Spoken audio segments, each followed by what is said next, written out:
이러한 그 쿼크나 양성자, 중성자 이것들은 이 우주에 빅뱅이라고 이제 130억 년 전에 우주가 시작됐을 때 시작되자마자 한 3분 이내에 다 수소하고 헬륨이 만들어집니다. 그래서 쿼크는 그 전에 만들어지고 그것들이 모여서 우주 시작에 초기 3분이라는 이제 책도 있는데 그때 이 우주의 수소가 75%, 헬륨이 25% 정도로 이런 그 원자 주기율표에 가벼운 원소들이 두 가지 원소가 만들어지게 됩니다. 그래가지고 이것들이 이제 먼지 상태로 존재하다가 그러니까 일종의 플라즈마 상태로 존재하다가 전자들이 여기에 달라붙어서 수소와 헬륨 원자가 되는 것이죠. 그리고 나서 이런 것들이 먼지 상태로 존재하다가 이 사진에서 보는 창조의 기둥, 독수리 성운에 있는 그런 곳이 바로 이제 별들이 탄생하는 모습을 보여주는데 이런 먼지들이 중력에 의해서 서로 뭉치게 되면 일종의 수소가스죠. 이 수소가스를 별이라고 합니다. 이 별이 작은 별은 우리 태양과 같은 건데 점점 이제 수소가 헬륨으로 변해가는 과정이고 우리 태양과 같은 질량이 작은 별은 적색 거성이 되면은 수명이 이제 끝납니다.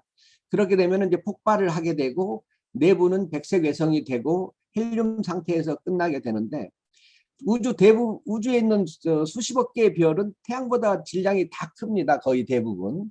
이런 것들은 계속해서 그 항성 핵 합성이라고 그래서 헬륨이 리튬, 베릴륨, 보론, 카본 쭉 이렇게 주기율표의 가벼운 원소들을 차근차근 만들어 가게 됩니다. 그런 과정을 적색 초거성이라고 하게 되는데 이 적색 초거성은 이 주기율표에 지금 초록색으로 표시된 부분들을 이야기하고 있고요.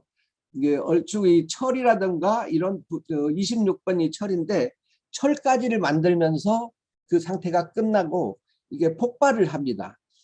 몇 시간에서 며칠 걸리는 이런 폭발 과정을 우리가 죽기 전에 몇 번 볼 수가 있습니다. 우리 은하에도 이런 초신성이 수도 없이 많기 때문에 이때 이제 이 초신성 폭발이 되면서 철보다 무거운 원소들, 이 주기율표에 지금 고동색으로 표시되어 있는 물질들이 차근차근 다 만들어지게 됩니다.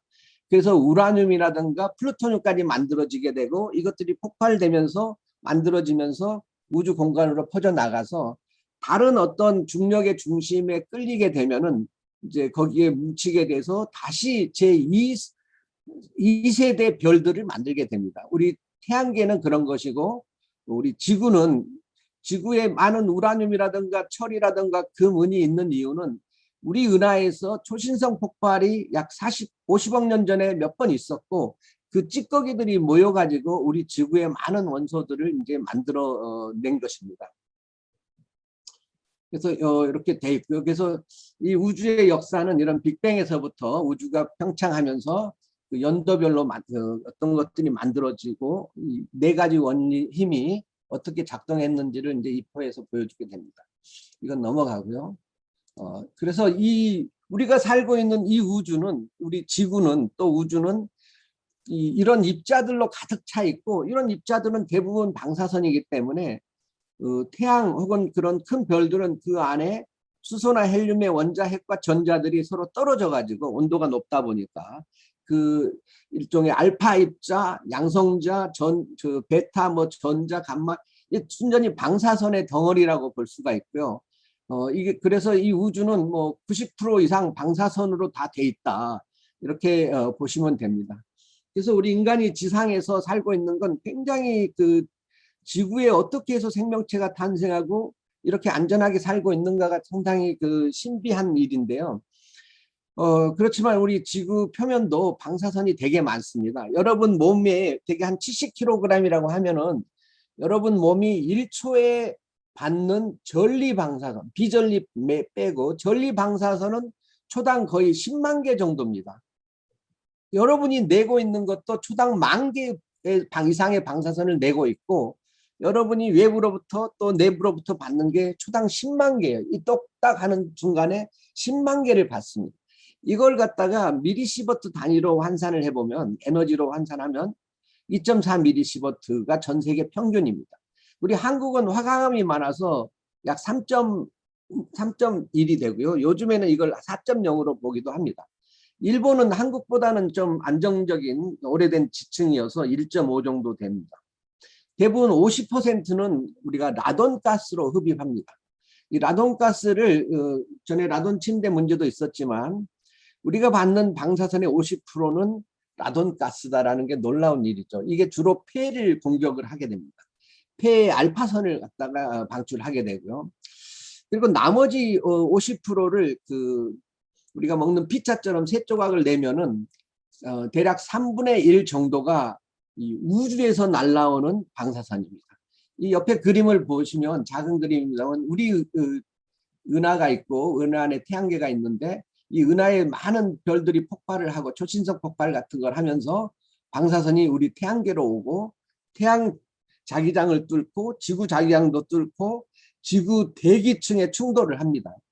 그러면은 이 그림 아래 그림에서 보다시피 한 개의 1차 우주선이 우리 대기하고 충돌을 하면은 에너지가 굉장히 높기 때문에 굉장히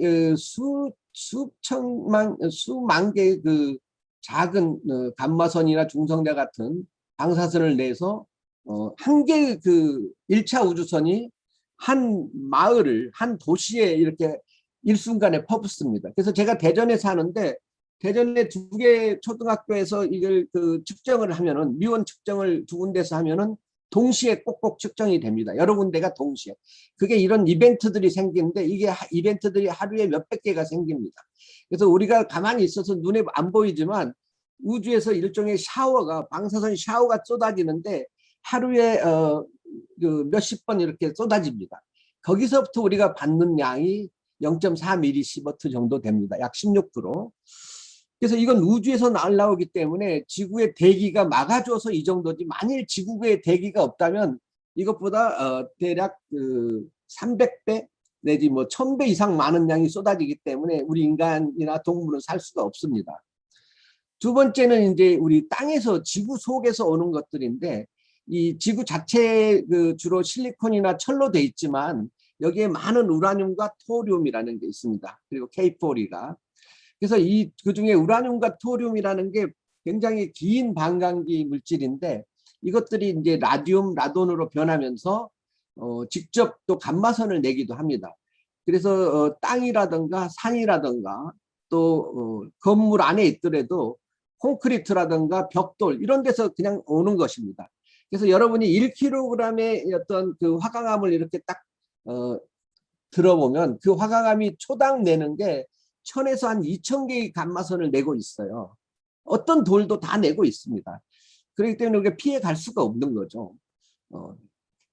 그 다음에 이제 마지막이 음식물입니다. 이 K4이라는 이 신비로운 이 칼륨은 13억 년의 반감기를 가지고 지구 초기부터 지금까지 굉장히 많은 양이 지구에 쏟아져 왔었습니다. 이것들이 쌀이나 콩, 쇠고기, 고등어 모든 음식물에 또 인간의 몸 안에도 킬로그램당 약 100베크렐 정도가 들어 있습니다. 그래서 여러분이 몸무게가 70kg이라면 K4가 70 곱하기 100 하면은 7100베크렐, 그러니까 초당 7000개의 베타선과 감마선을 내는 이 K4가 몸에 들어 있어서 거기로부터 우리가 피폭되는 양이 1년에 0.3mSv 정도를 전 세계인이 피폭을 당하고 있습니다. 아이건 어른이건. 특히 콩에는 이게 좀 바뀌어 있습니다. 이게 쌀과 콩의 수치가 죄송합니다. 이게 오타인데 콩은 일반 음식보다 5배 정도 많습니다.